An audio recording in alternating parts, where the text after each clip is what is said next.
profesor, jurado, compañeros. Somos el grupo Nutribóndigas, que son albóndigas de sangrecita con espinaca. El grupo está conformado por Herrera Montesa, Ángel David, Juárez Bendesuya Nitzel, Nolta Criado Nick, Fábrica Salas Leandra y quien le habla, Pardavechan Lucía. Siguiente. Como primera parte tenemos las inversiones. Existen 5 componentes en inversión que son activos fijos depreciables, activos fijos intangibles, gastos preoperativos, inventarios iniciales y capital de trabajo. Con todos estos componentes sabremos el capital de inversión. Empezamos por activos fijos.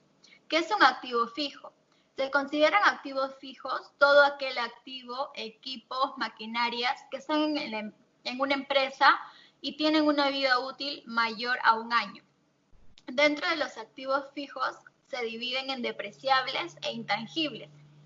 Los activos fijos depreciables es aquel cuyo costo unitario supera la 4ª parte de una UIT, que en este caso son 4.300 soles, entre 4 son 1.075 soles. En el presente cuadro se visualiza activos fijos depreciables, donde el valor total es la multiplicación del valor unitario, que es sin IGB, por la unidad. Para el cálculo del IGB, multiplicamos el valor total por el 18%. Y el precio total es la suma del valor total más el IGB. Luego sumamos los conceptos de producción, administración y ventas y obtenemos la inversión total de activos fijos depreciables. Siguiente. Luego tenemos la inversión en activos intangibles. Los intangibles son aquellos bienes que no es físico y que suele ser un tipo de programa. Adicional a ello, también consideramos como intangible a aquellos gastos de constitución, registros de marcas y patentes, gastos de licencias y certificaciones y licencias de software. En el presente cuadro se visualiza activos fijos intangibles, donde el valor total es la multiplicación del valor unitario, que es sin IGB, por la unidad. Para el cálculo del IGB es el valor total por el 18%. Y el precio total es la suma del valor total más el IGB. Tener en cuenta que en algunos conceptos de este cuadro no llevan IGB, ya que al ser trámites que se realizan con entidades del Estado, no se paga IGB. Luego sumamos los 4 conceptos y tenemos la inversión total de intangible. Siguiente. El tercer componente son los gastos preoperativos, que son todos aquellos en los que se incurren antes del inicio de operaciones. Aquí consideramos los gastos de activos fijos no depreciables que no alcanzaron los 1.075 soles, tanto de producción, administración y ventas. Los útiles de limpieza y utensilios no son activos fijos, ya que no son de largo plazo y se compran cada 3 meses. Siguiente. Los útiles de oficina tampoco son activos fijos, ya que se compran trimestralmente. Tenemos como otros gastos preoperativos el acondicionamiento del local, gastos de marketing, planilla, servicios de tercerizados, gastos de servicio y alquiler. Luego sumamos todos los conceptos y tenemos el subtotal de gastos preoperativos. A esto le sumamos la garantía del alquiler por 2 meses y tenemos los gastos preoperativos totales. Siguiente. Las inversiones en inventarios iniciales. Dentro de este punto se evalúan los inventarios iniciales de materiales directos e indirectos, separados por aquellos considerados para el sampling, merma e inventarios.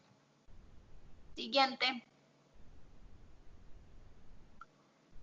El cuarto componente son las inversiones en capital de trabajo, donde consideramos las materias primas, pago de planillas, servicios, promoción, publicidad, actividades de responsabilidad social, impuestos, préstamos. El capital de trabajo es toda cantidad de dinero para poder trabajar sin que nos falte liquidez. Siguiente.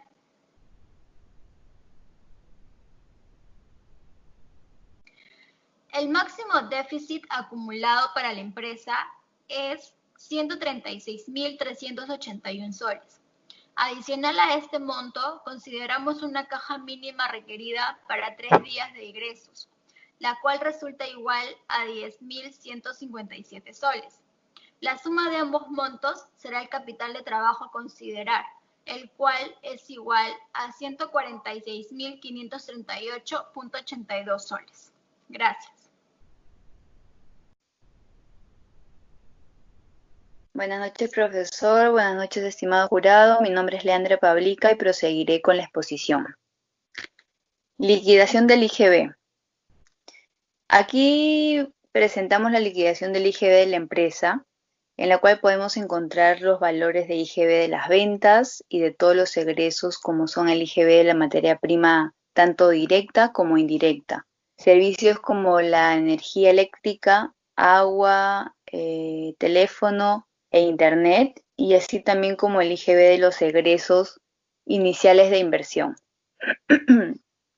Esto nos está dando como resultado un IGB neto de 26.130 soles, el cual utilizaremos como crédito fiscal para los siguientes meses. El crédito fiscal generado por las inversiones iniciales hace que la empresa no tenga que pagar un IGB hasta el mes de mayo, en el que resulta un IGB de 6 soles con 18 centavos. Siguiente, por favor. Resumen de estructura de inversiones. Dentro del resumen de estructura de inversiones tenemos 5 componentes importantes, los cuales son el activo fijo, los activos intangibles, estos preoperativos, los inventarios iniciales y el capital de trabajo. Como podemos observar en el cuadro, cada uno de esos componentes tiene un peso llegando al 100% en su totalidad. La inversión total para el proyecto asciende a 334.463.82 soles. En el cuadro derecho podemos observar la ponderación de peso de cada componente anteriormente mencionado. Siguiente, por favor.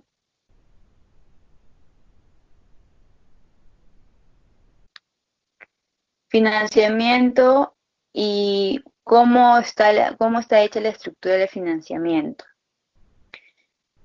Una vez conocida la estructura de inversiones de la empresa, vamos a proceder a ver cómo se va a realizar el financiamiento de la misma. Bueno, los activos fijos serán financiados al igual que el 60% del capital de trabajo total. De esta manera, como podemos observar en el cuadro, se tendrá un total de 148.473 de deuda y 212.120 de capital propio. Estamos hablando de un 41.17% será la deuda y el 58.83% será el capital propio. Cada socio va a aportar la suma de 42.424.18 soles. Esa estructura genera que la empresa sea considerada como solvente. Siguiente, por favor. Financiamiento del capital de trabajo. El financiamiento para el capital evaluar diferentes opciones. ¿Y por qué se eligió esa caja? La caja Suyana se eligió ya que fue la caja que ofreció menor tasa de interés, siendo esta dando como resultado una tasa de interés anual de 22%. El préstamo del capital de trabajo total es de 87.923 soles. La duración del préstamo será de 4 años, pagando una cuota mensual de 2.677 soles aproximadamente. En el cuadro, en la tabla derecha, podemos observar el cronograma de pagos de manera mensualizada durante los cuatro años que dura el préstamo. Siguiente, por favor. Financiamiento de activos fijos. Bueno, este financiamiento será realizado por la Suyana, también luego de evaluar varias propuestas en el mercado. Eligió esta caja ya que nos da una tasa anual efectiva de 21.5%. El préstamo al activo fijo será en un plazo de 2 años con una cuota mensual de 3.790 soles, dando una totalidad de préstamo de 60.550 soles. Y también, como podemos observar en el cuadro de la mano derecha, está el cronograma de pagos mensualizado. Esta vez solamente ha sido por un plazo de 2 años. Siguiente, por favor.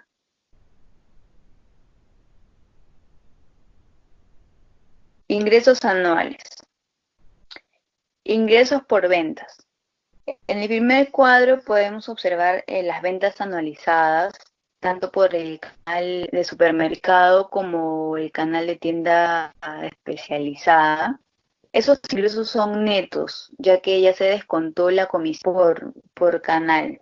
Por cada canal se descontó el 25 y el 30% que le corresponde a cada canal. Observamos que en el primer año tenemos ingresos incluidos IGB por casi 1 millón de soles, y al finalizar el año 2020 se incrementa a 6 millones, generando grandes ingresos para la compañía.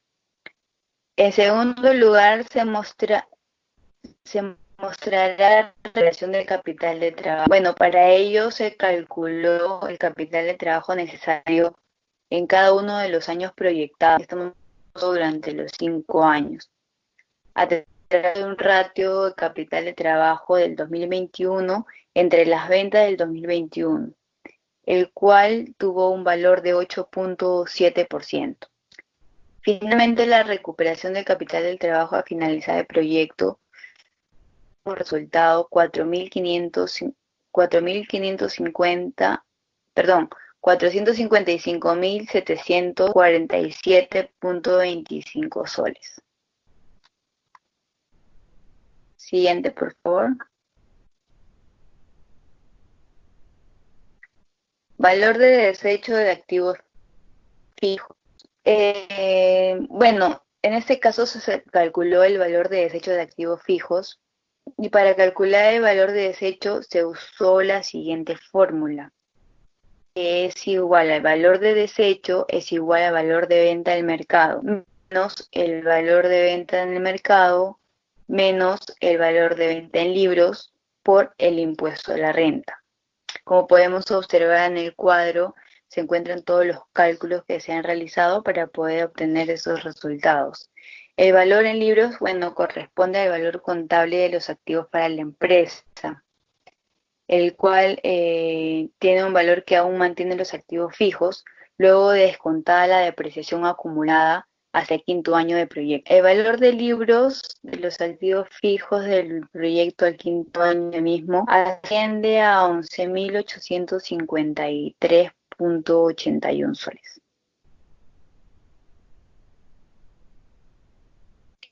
Bueno, eso sería todo. Muchas gracias y le daré pase a mi compañero para que siga con la exposición.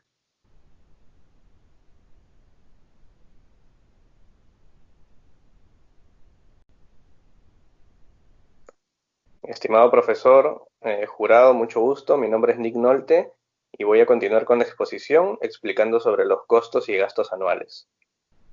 En el primer grupo tenemos a los egresos desembolsables. Se denominan desembolsables porque generan una salida de dinero en los flujos de caja. Empezamos con la materia prima directa. En este cuadro observamos el valorizado de los requerimientos de cada insumo por cada uno de los años.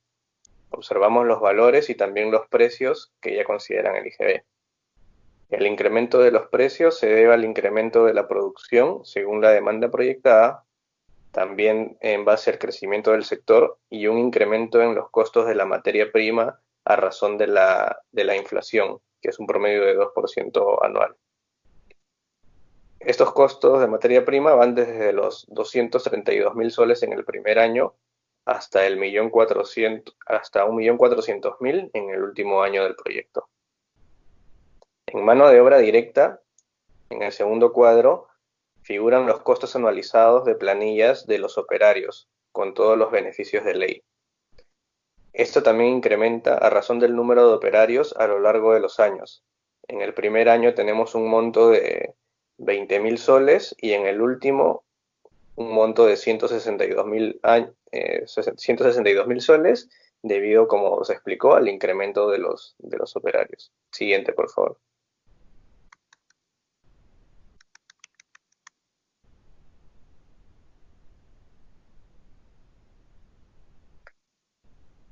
En los costos directos tenemos los costos de mano de obra indirecta, la materia prima indirecta, los gastos de herramientas y utensilios, el pago de servicios y el alquiler del local. De la misma forma, por ejemplo, en el pago de los servicios se va incrementando por motivos de los incrementos de la producción. Obviamente existe más consumo de energías, ¿no? Y los montos van desde los 243.000 soles hasta los 900.000 en el último año. En gastos administrativos, en el siguiente cuadro, contemplamos la planilla administrativa, el pago de los servicios proporcional al área administrativa, los gastos de útiles de oficina y los gastos de actividades de responsabilidad social también. Aquí los montos van en un inicio del proyecto de 160.000 soles y en el último año del proyecto ascienden a 360.000. Siguiente, por favor.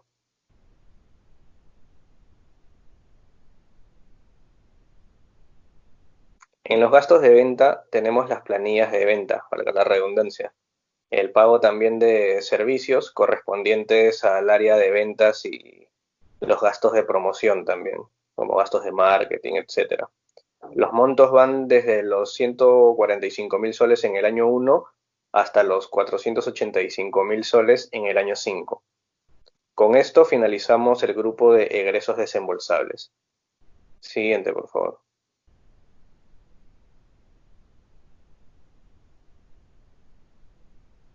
En egresos no desembolsables, estamos considerando aquellos egresos que, si bien se registran en los libros contables, no se realizan salidas de efectivo en los flujos de caja. Tenemos la depreciación de activos fijos, los cuales se deprecian en 3 años debido a que nos acogemos a la depreciación acelerada de activos fijos correspondientes a las pequeñas empresas. Luego tenemos la amortización de intangibles, que son los egresos por conceptos de licencia, los cuales los amortizamos en los 5 años del proyecto. Del mismo modo, hemos realizado la amortización de los gastos preoperativos, como son los gastos, por ejemplo, de adecuación del local, que también lo estamos amortizando en los 5 años del proyecto. Siguiente, por favor.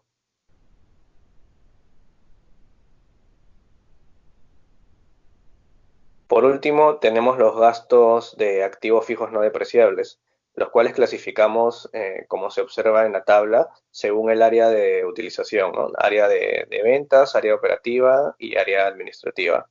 Tenemos activos menores como son, por ejemplo, escritorios, extintores, impresoras y las mesas de producción que también le hemos provisionado en los 5 años que dura el proyecto. Siguiente, por favor.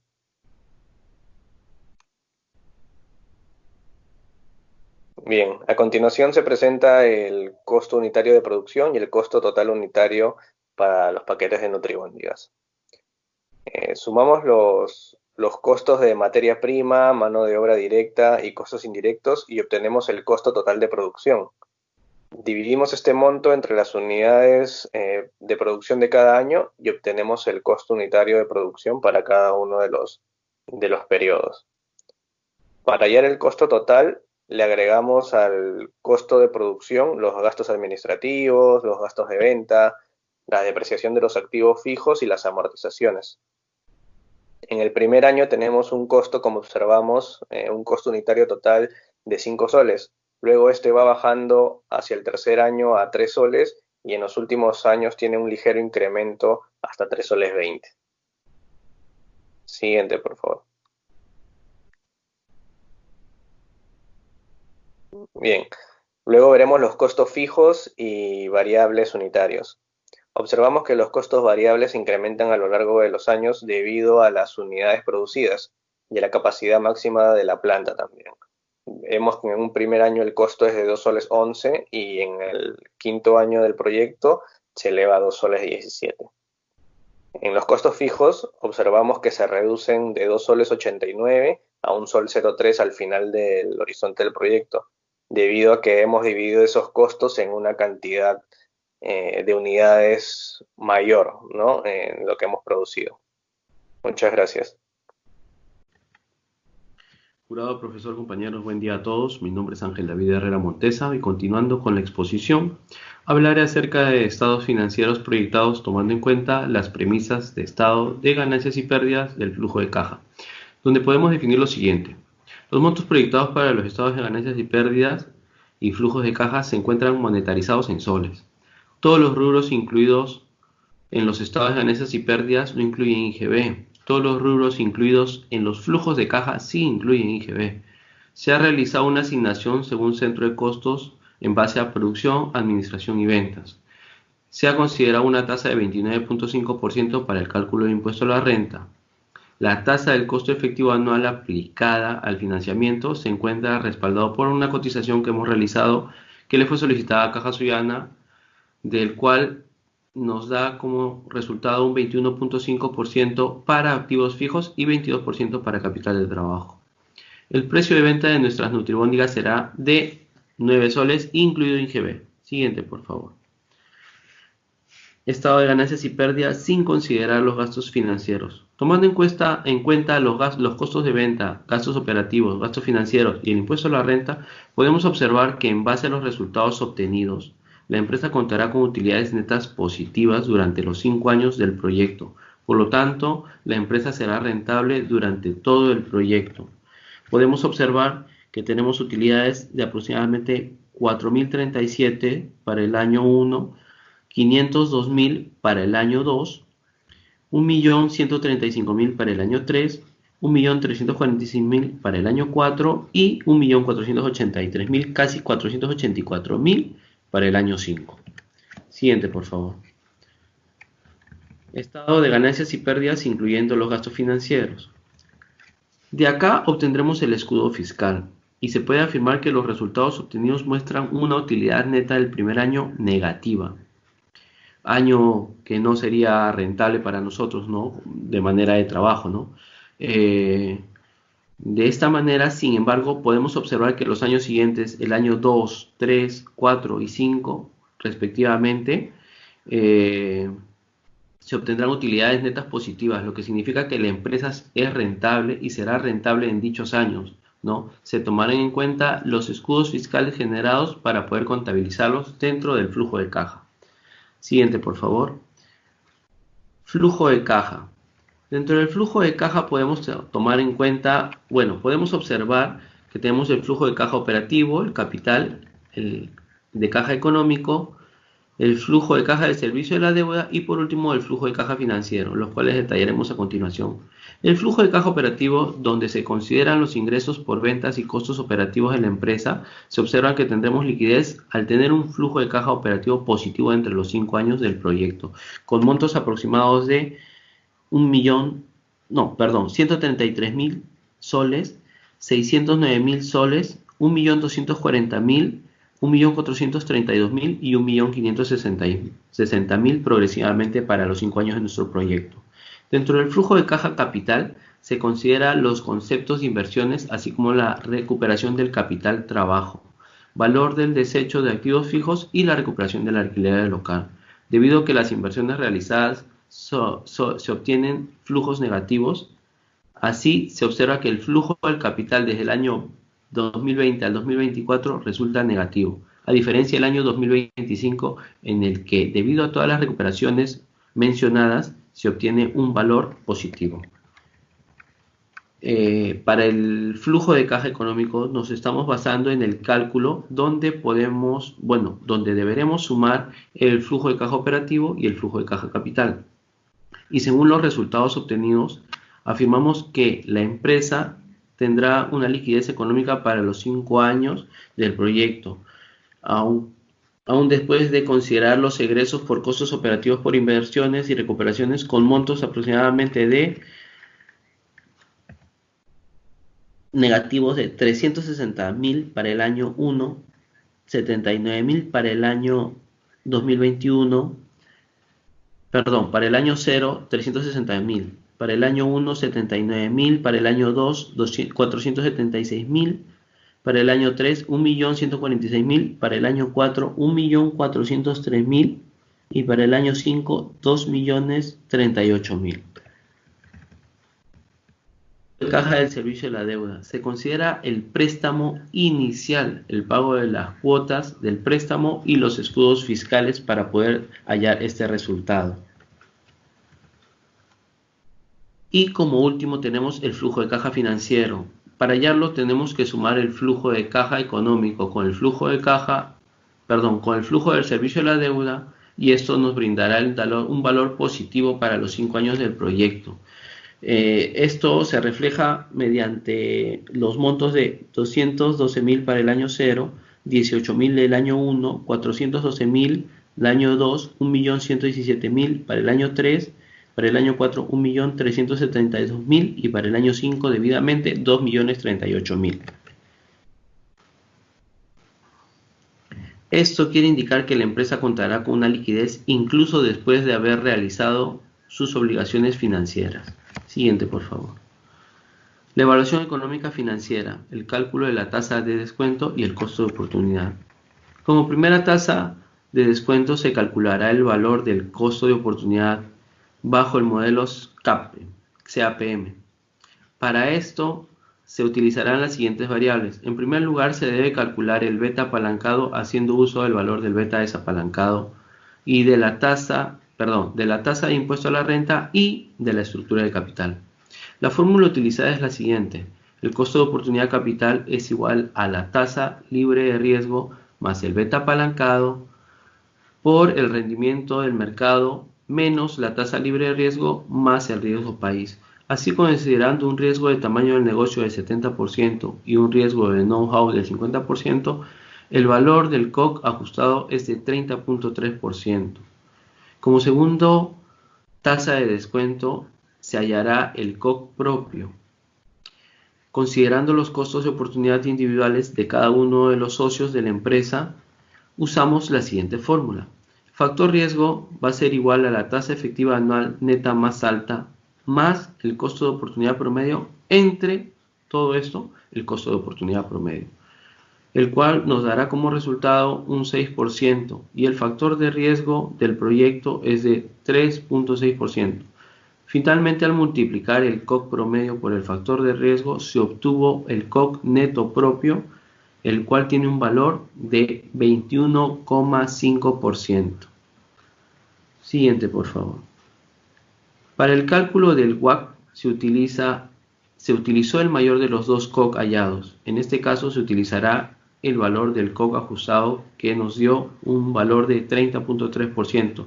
Y a continuación se presenta el cálculo del costo promedio ponderado usando la fórmula del WACC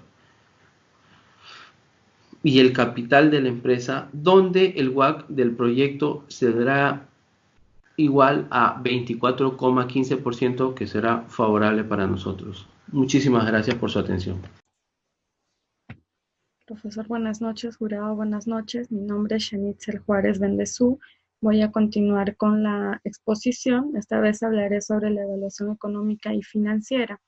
Para dicha evaluación tomaremos en cuenta el análisis de 4 indicadores como son BAN, TIR, el periodo de recuperación descontado y el análisis del ratio beneficio-costo.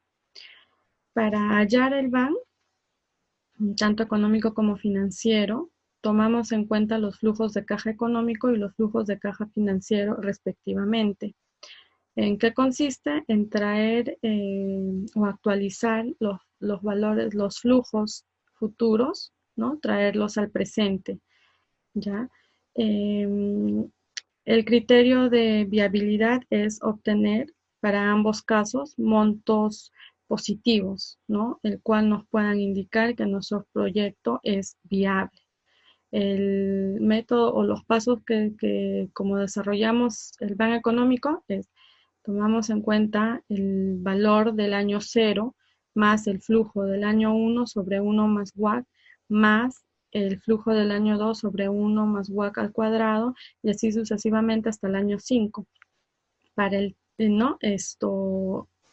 Y obtenemos, como ven, resultados positivos, por tanto el proyecto es viable. Ahora, para el TIR es convertir el BAN en tanto económico y financiero en 0 y jalar los montos, ¿no? Por ejemplo, para el TIR económico, considerar el flujo del año 0 más el flujo del año 1 sobre 1 más TIR, más el flujo del año 2 sobre 1 más TIR al cuadrado, así sucesivamente hasta el año 5, tanto para el TIR económico como para el TIR financiero. ¿Cuál es el criterio de viabilidad? Es obtener las tasas superiores a las tasas de descuento, como son el WACC y COC respectivamente. En este caso tenemos que el TIR económico nos resulta 116% y el TIR financiero 145.44%. Asimismo, analizamos el TIR modificado. Este es un concepto más exigente. Acá tomamos en cuenta una tasa de reinversión del 30% y asumimos o nos ubicamos en un escenario más conservador. El criterio de viabilidad es el mismo al TIR, ¿no? Es obtener las tasas superiores a las tasas de descuento respectivamente. ¿Ok? Luego, analizamos el periodo de recuperación descontado. ¿Esto para qué nos sirve este resultado? Para saber en qué periodo más o menos vamos a recuperar lo invertido. Para llegar a este cálculo, primero debemos obtener el flujo económico descontado y el flujo financiero descontado. ¿Cómo llegamos a esto? Para el año 0 se toma el mismo valor, menos 360.594, y para los demás años el desarrollo es similar al análisis BAN, excepto que cada flujo no se suma, sino simplemente se calcula por separado. Para el año 1, por ejemplo, es el flujo 1 sobre 1 más WACC y obtenemos el 63.953 soles. Para el flujo 2, el año 2, flujo 2 sobre 1 más WACC al cuadrado y así sucesivamente hasta el año 5. Una vez hallamos el flujo económico descontado, realizamos las sumas acumuladas, ¿no? A menos 360.594 más 63.953, obtenemos 296.641 más el flujo del siguiente año, ¿no? Así sucesivamente hasta llegar al año 5. Una vez desarrollado todos los 5 años, podemos ver que entre el año 1 y 2 los valores cambian de negativo a positivo, lo que quiere decir que en este lapso de tiempo se está dando el periodo de recupero económico. Para tener el cálculo exacto, aplicamos la fórmula 1 más menos 296.641 sobre 309.452 y obtenemos que 1.96 años, lo cual equivale a 1 año, 11 meses y 15 días. El mismo método se aplica para el flujo financiero descontado, ¿no? Hallamos cada flujo, tomando en cuenta el COC y el cálculo para cada año. No se hace la suma, simplemente es un cálculo para cada año por separado. Se hacen las sumas acumuladas y obtenemos 1.82 años, que equivale a 1 año, 9 meses y 24 días. Es en ese tiempo que se recupera la inversión. Luego, por último, está el análisis beneficio-costo, tanto para el económico como para el financiero. ¿Cómo hallamos o cómo obtenemos este resultado? Es la suma de los flujos, de cada flujo económico descontado, ¿no? La suma de cada año entre el flujo del año cero. Lo mismo para el flujo o para la relación beneficio-costo financiero, es la suma de cada flujo anual del 1 al 5, al año 5, entre el flujo del año 0. Y obtenemos 6.25 y 8.39 para el financiero. ¿Qué quiere decir? Que en la relación beneficio-costo económico obtiene 6.25 soles por cada sol invertido. Y para la relación beneficio-costo financiero se obtiene 8.39 soles por cada sol invertido. Entonces, hemos analizado los 4 criterios, los 4 indicadores de rentabilidad y podemos sostener que nuestro proyecto es altamente rentable y viable. Ahora vamos a analizar el punto de equilibrio. Ya, para este análisis necesitamos primero separar los costos fijos y los costos variables. ¿Ok? En este cuadro hemos tomado las ventas en soles que nos resultaron del análisis de ganancias y pérdidas, ¿ya? Las ventas en unidades y la división de estos montos de las ventas en soles entre las ventas en unidades nos da un valor de venta promedio para cada año. Luego, tomamos o calculamos el total de los costos variables y lo dividimos entre la venta en unidades para obtener el costo variable unitario promedio para cada año en soles.